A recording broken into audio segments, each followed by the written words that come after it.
Arte, cultura, storia e musica di un intero territorio, di un'intera regione, protagonisti di un evento che ha avuto come cornice la Villa Veneta di Mussolente, Villa Piovene, dove l'orchestra Lorenzo da Ponte, diretta dal maestro Roberto Zarpellon, ha eseguito con strumenti d'epoca la Senna festeggiante, opera in 2 atti del compositore, emblema del barocco veneziano Antonio Vivaldi. Queste selve venite o numi.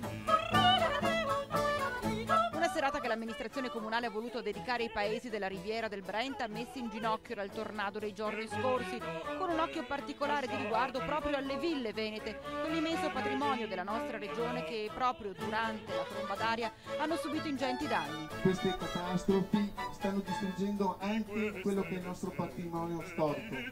culturale. La nostra storia è fatta anche di questi muri che tanto sono impregnati del nostro sapere. E parlando di maltempo, il fortissimo vento che si è alzato all'improvviso ha costretto i musicisti a terminare anticipatamente l'esecuzione dell'opera di Vivaldi, ma nulla ha tolto la suggestione di una serata d'estate intrisa di